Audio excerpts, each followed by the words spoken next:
It's the final week of the month. You know what that means. It's style study time. And today I want to take a look at an artist that I don't know if a lot of you guys know about because they haven't been requested yet, but I really love their work and you've probably seen their work all around the internet, especially if you draw a lot of inspiration from Pinterest. But I really love their work and I'm sure you will too. Today we're taking a look at the stunning, super stylized art of Paulina Klime. If this is your very first style study, I'll explain how it works in just a second. But if you're coming back, hi again, friend. Thank you so much for coming back. I hope you're enjoying the series and you can go ahead and skip to part 1, timestamps are in the description below. But if you're new here, hi, welcome. I am so glad you're here because today we're gonna level up your art by like 1,000,000%. Style Study is a regular series we do here on my channel where we take a look at some of our favorite contemporary artists, analyze their work and see what we can learn from it. Keyword, learn. We're not here to plagiarize anyone's work or copy their style. We're only here to learn some cool art tips and techniques and see how we can apply them to finding our own unique art style. I usually structure my style studies in 3 parts. In part 1, we'll take a look at Paulina's work, analyze her style and see what we can learn from it. Part 2 will be a study of one of her original paintings. The beautiful reference I've chosen today is this one. And in part 3, we'll apply everything that we learned today to an original painting of our own. If you enjoyed this video and learned something today, please do remember to like and subscribe. Comment below your biggest takeaway from the study. And now if you're ready, grab a snack, sit back, and let's dive into another style study featuring Paulina Klime.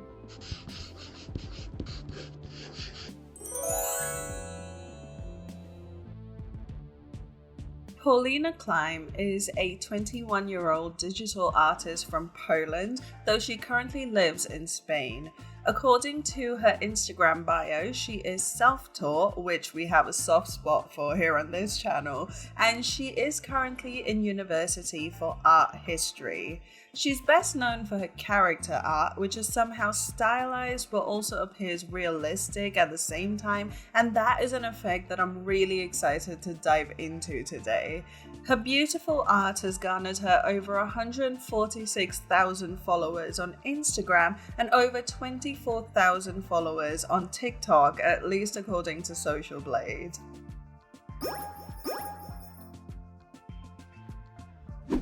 Like I said, Paulina's work would probably fall in the realm of semi-realism because although there are some very heavily stylized aspects like the proportions and textures, a lot of the lighting and rendering is really believable because although a lot of the stylization seems very manga-esque, especially when it comes to the sizes and shapes of the facial features, a huge part of her art is the beautiful drama she paints. There is just something so powerful and heavy hitting about the colors and contrast that you get a very strong sense of mood in even the simplest of compositions.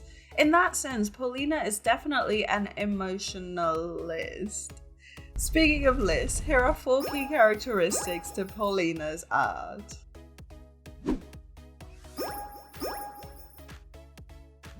Since we're already on the topic of emotions, let's take a look at how Paulina creates so much mood and atmosphere in her paintings.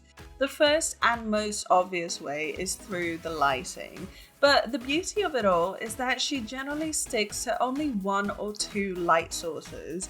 In the vast majority of her art, there is generally a fairly diffused ambient light with like a medium brightness. I don't know how to explain the brightness better, sorry. And so this creates a bloom of light, especially on the face. You won't see very dramatic shadows on the face caused by the ambient light, though there may be a drop shadow on the neck. However, where the drama kicks in is with the secondary light, because this is generally the harder edged, more intense light source.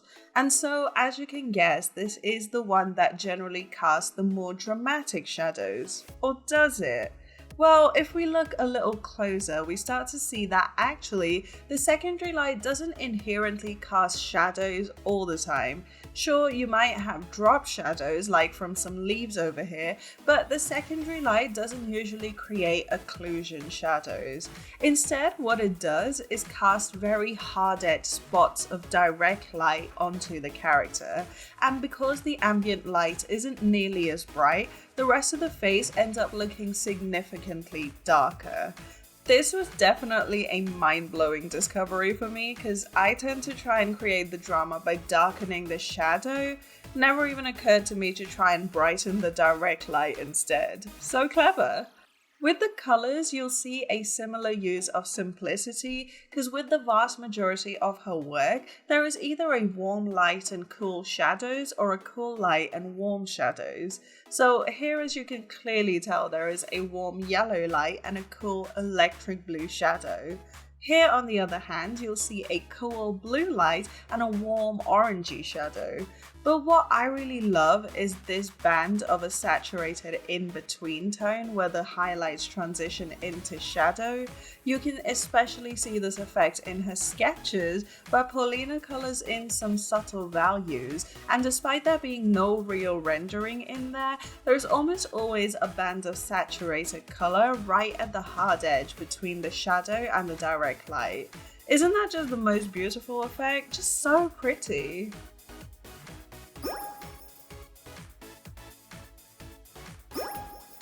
Okay, here's the deal. I am aware that some of Paulina's art is realistic, and I'm gonna assume the vast majority of you guys know how realistic proportions work. Just look in the mirror, that's how they work. Wow, that came out mean, sorry. No, but for now, I want to look at her more stylized pieces with the less realistic proportions. Like I mentioned at the start of this video, a lot of her stylistic choices seem vaguely inspired by manga. So you have eyes that take up the majority of the head, a rounded but narrow chin, and the facial features are quite low on the face. And we know from previous style studies that this emulates a very cute baby face look. However, there are some very significant differences in her style as compared to manga, and most of it has to do with aging up the characters.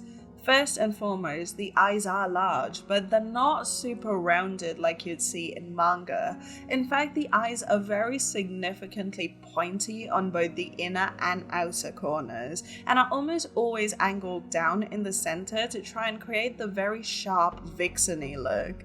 The other details are the smaller but definitely visible and well-rendered nose and the pouty, glossy lips.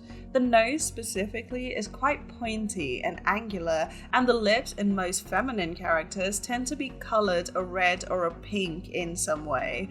Sharper angles and a bit of makeup are generally indicative of a more grown-up character, and that is what really sets her style apart from the generic semi-realistic manga that we usually see. That said, however, the skin is generally quite smooth, with perhaps some freckles, but what really interests me is the visible planes of the face. You'll often see a hard edge that separates the front of the cheek from the side of it, a sharp edge where the eye socket meets the nose, and definitely a sharp edge where the nose meets the cheek. However, the opposite sides of these hard-edged shapes are usually blended out smoothly. So here, for instance, even though we see a hard edge at the brow and the inside of the cheek, these shadow shapes blend out softly on the other side. Again, it is that juxtaposition between hard and soft edges that echoes the contrast in the round and sharp features. Okay, one really subtle thing that I noticed in a lot of her work is that Paulina places the story elements everywhere but the face. I'm gonna try to explain this best as I can, though this is probably one of those things I'm overanalyzing, but you're in this deep, this is what happens when you get in this deep, okay? But basically, looking at just the face in isolation, you'll see that you really can't tell much about the character. Apart from maybe a bit of makeup here and there, it is pretty much impossible to tell what the characters are all about or what their story is. It is only when you consider the elements surrounding surrounding the face that you learn more about the scene. So here, this character is sat among the flowers, maybe they like nature. This character is wearing more traditional Asian clothing and accessories, maybe they're from a different time. But you can't tell any of this unless you look at the elements around the face. But Srish, I hear you say, it is impossible to peg story into just the face. That is where you're wrong, my friend, because plenty of artists do this and they do it well. Think of Paulina, whose characters have very striking faces that tell us everything we need to know, and the other elements are all just there to drive the point home. Or Miss You Pacey, whose characters have so much detail within the face alone that you almost don't need to look at anything else in the scene. So when Paulina isn't throwing this much design detail in the face, it's not because it can't be done. In fact, I'll bet there is a reason for it. My best guess is that not having story in the face is a part of the story.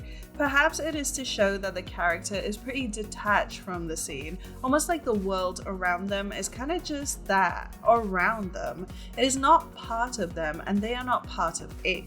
And that, to me, feels like a really interesting way to make a character seem aloof, almost ethereal, but in a subtle way without the usual elements that create a sense of etherealism. Since we're talking about the face, let's take a look at a cool compositional element that I love noticing in art because it shows us how much thought has gone into planning a painting. Take a look at how Paulina has rendered the face in this piece. Now compare it to how she's rendered the hair and the rest of the skin from the neck down. Do you see what I see?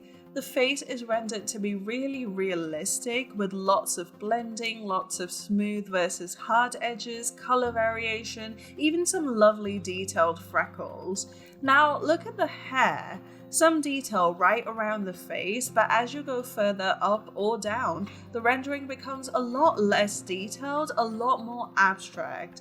And with the skin by the plaits down here, there are pretty much no hard edges, it is all abstract. Same thing here, where you have a lot of color, blending and detail in the face and in the hair that is directly around the face. And then as you go further away, things start to get flatter and more abstract. This is a really cool way to simulate a field blur effect, but without losing any of the silhouette lines. And as you may have guessed, it is a great way to make the face the primary focus. As a rule, our eyes don't like unresolved visuals. We don't like when we can't tell exactly where an object starts and ends, what details are in it, and what texture the surface has. This is why darkness is so uncomfortable, is because we can't see these aspects even with night vision. So we tend to seek out the next best area in the image where we can find the most visual information possible. And quite cleverly, this area happens to be at the primary point of focus, i.e. the face. Even in something like this piece, where we're not even seeing most of the face, the visible details, especially the texture in the hair, are all by the face, and it all gets simpler as you go further away from it. Such a cool, subtle way to use composition without purely relying on leading lines. And with that, it is time to sum up part 1. Here are 4 key characteristics to Paulina's art. Number 1, the mood, colors and lighting are surprisingly simple, using only 1 or 2 light sources and a warm versus cool light or shadow palette. This shows some lovely realism despite the stylized characters. 2, the eyes are the largest feature on the face and they are pointy and angled. The nose and mouth are relatively smaller but well defined. The use of angles and hard edges keep the characters from looking super young or childlike. Number 3, the story elements are generally everywhere but the face, suggesting that the characters may be in the world but not of it. And number 4, the rendering is most complex at the face and gradually gets more abstract as you move further away from the face. This is a subtle way of driving attention to the primary focal point by simulating a sort of field blur effect.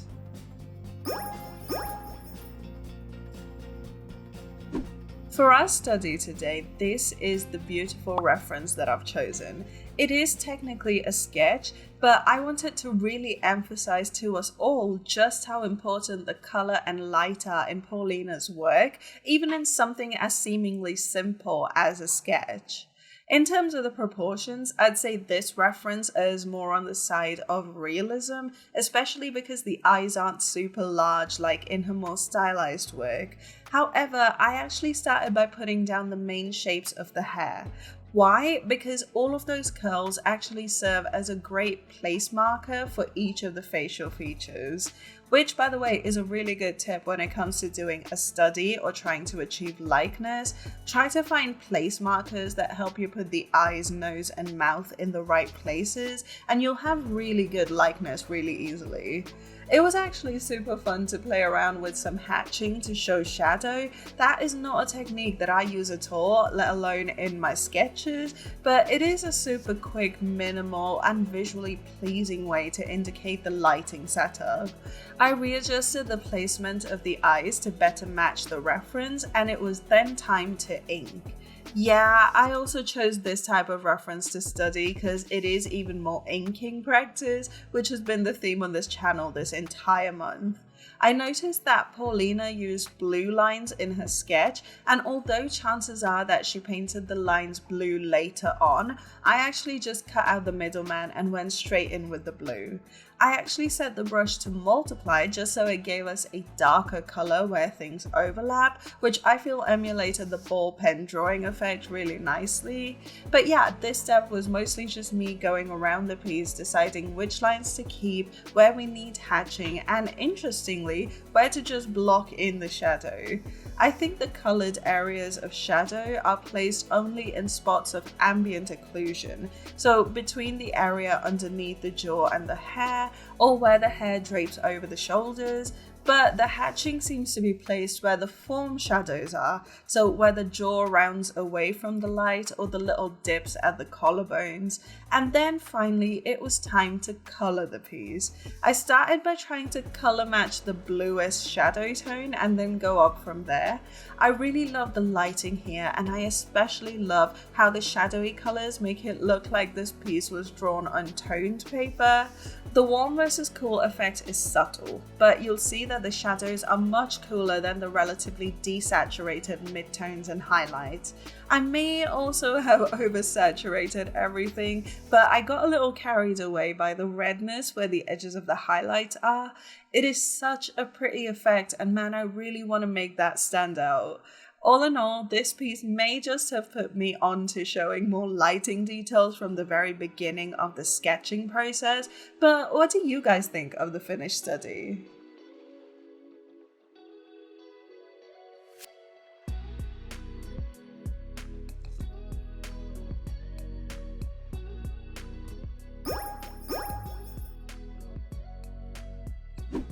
Alrighty, so this painting was one of the quickest originals that I've done for a style study because it is a fairly close-up portrait with probably the simplest background ever. Gonna be honest though, the proportions freaked me out a little. I used a lot of Paulina's more stylized paintings as references for this sketch, and while I do think I nailed the sizes of the facial features, it just looks so strange before the rendering comes in. Like, I've had a very anxious week anyway, and the fear that this looks nothing like her style was just not helpful at all. However, this is an important lesson in trusting the process.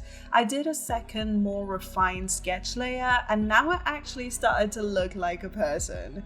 And then it was ink time. Now, a lot of these lines in the line art won't actually make it to the final piece. However, some of the line work does peek through in Paulina's art, so we're gonna go through and do some inks anyway. The colors are the other thing that didn't make it to the final piece, at least in that original form. I started out wanting to give her hot pink hair, and I wanted to do a cool light and warm shadows since we did the opposite for the study. But remember, like we saw in the analysis, we want to make sure that there are visible hard edges to indicate the planes of the face. Another feature I noticed in a lot of her art is that Paulina likes to paint an overall dark iris and then add a glow in the lower half of it, and that is how you get color in the eye. I did worry it was a little too dark, at least compared to how I usually paint the eye, but again, we are trusting the process. We want to remember that the hair is rendered simpler as we go away from the face, so fewer contrasting colors and hue shifts as we go further down the length of the hair. This is also where I turned the hair bright yellow, and look how it instantly made her skin bloom. I then actually made a layer on top of the line art layer and went about doing the refinements. This is the stage at which we lose a lot of the line art, particularly at the eyelids, the hair, and the skin that isn't on the face. This is another great way in which Paulina maintains focus on the character's face, is by making sure that the sharpest, most visible lines are in the iris and the lashes, and everything else has fewer structured lines. I then colored the background black and threw in some bokeh and scattered specks from my brush pack, which you can grab for yourself, thank you so much, and here is the finished painting.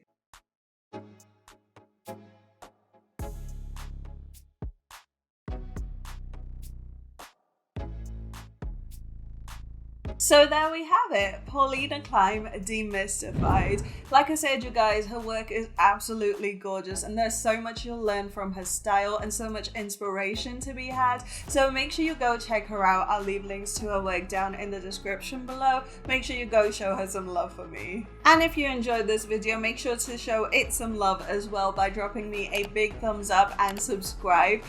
It really helps the channel out so much. Hi! Hi! Do you want to say hello to people?